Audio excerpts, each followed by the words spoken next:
UnkleDestiny back with you. I know it's been a while since I've done a video where you've seen my face. Things have been busy, and I want to take this opportunity to talk about something that has come up as a request from a couple of you.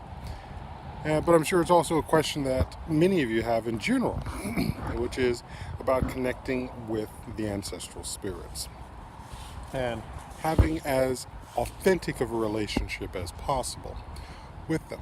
And that's something that is ultimately within everyone's reach.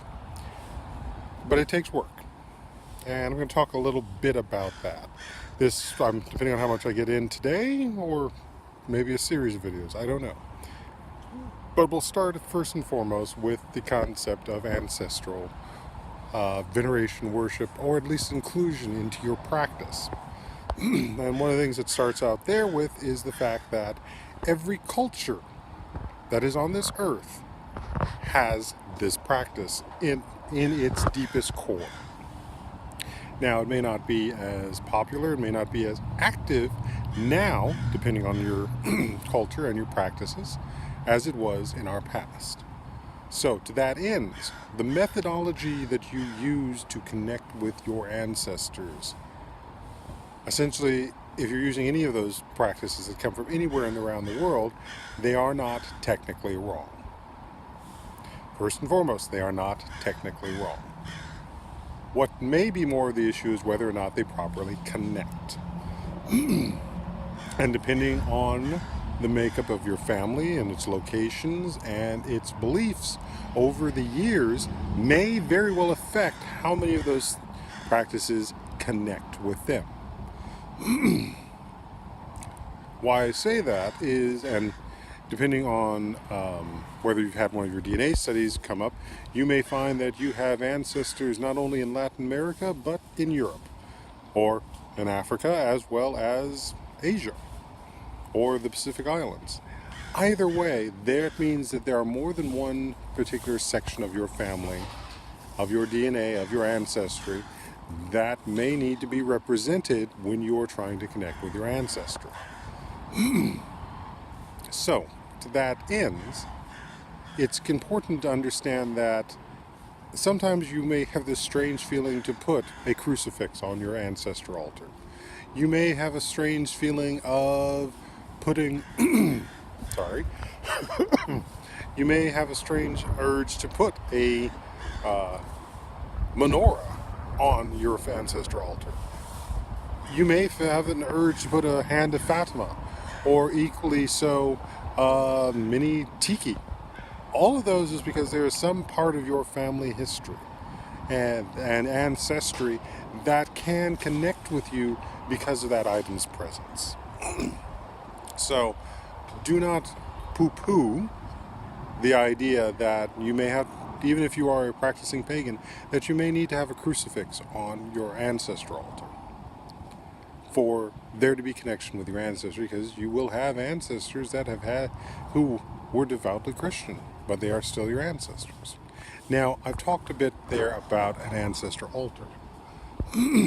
Well, the ancestor altar, which again goes back to multiple cultures around the world, represents a focal point, a place where we can make our connection, at least to be able to begin the focus so that we can then carry it outward into the rest of the world. Now, that can take many forms, and there are definite traditions that have methodologies of how to do that, whether you're in Asia, where you have a picture of the person, the incense, fruits, and food offerings, or you're looking at stuff from the Afro-Caribbeans with the Santos and such, where they have a boveda. And I will try to include a link in the information when I do this video to some basic information to start that. But ultimately, no matter what mechanism you use to set up the ancestor altar, it is about whether or not you feel a connection with it. And thusly, that connection becomes part of connecting to your ancestors. Once you have set up that altar, now, I'm going to backtrack there. An altar does not necessarily have to be something that is gilded in gold. as you might see in some of the Asian forms. It does not have to be a white cloth covered with glasses that you might see with the Santos. It can be and as simple as being a wall that you hold pictures of all of those family members you have and their names, because sometimes we don't necessarily have pictures of people for whatever reason, but we can have their names as well. So if we have their names, we place those in a frame or at least a piece of paper on the wall with the rest of the pictures. And these are only of pictures of people who have actually died. You're not putting a picture on the ancestor altar of someone who is alive. It has to be someone who has died. So you construct let us say you take the simplest method and you put down a series of pictures, either on a table or against the wall, that represent your ancestors. Okay, so you got that up. Next, the two things I would suggest getting is a glass of water, which is one of the most pure and basic connections that connects us not just now, but throughout time. Because water has been on this earth a lot longer than we have. And it has been through every single person in this world. Probably a lot longer, more times than we care to think about. But in that nature, that is something that ties us together. Equally so, I suggest a white candle. It can be a votive to a full-size taper one.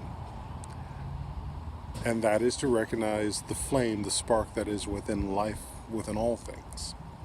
If you want to have incense, go right ahead. But minimum, the candle and the water and the pictures. And go back as far as you can. And either have the pictures of the people or the names. Once you have those things in a space that is clear and a space that is comfortable, you and they will sit together. And essentially you're going to be saying out loud, or within your mind, but most of all within your spirit, that you are here to connect and listen to them. And after you've done that, and you can do this as a rhythmic chant, you can do this as something you proclaim to the universe, but ultimately you're going to do that, and then you are going to shut up and listen. I know that's kind of pointed, but frankly it is. One of the key things is you need to shut up and listen. They will talk. They will send their messages. Because if you're stopped talking, you have stopped focusing on what's going on in the world around you, you have stretched your senses into the other realms. They will then be able to talk to you because they are now aware that you are listening.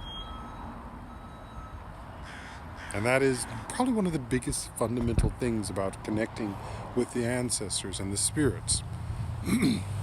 Is that you are listening. So, now the buyer beware component I'm going to put in there is understanding that there are positive and there are negative spirits. There are ancestors that are not always the ones we want to be talking to because they've had a difficult life or a broken history, or, well, let's just be frank, they're mean. We understand that that is part of this aspect of connecting to the ancestors. And what you can do there is you can create a separate altar for them. This is the altar for the aspect that we recognize that you are part of the family, but we're right now not really needing your services or help. But we're going to recognize you. So you can put reminders of who they are or things they liked, and put the glass of water in the candle, but you put that off separate from the rest of your items. And then you have the primary altar, ancestor altar. This is the one for what would be considered the honored, the well-elevated, the well-adjusted, the ones you want to go to for help. These are the principal ones you're going to be working with.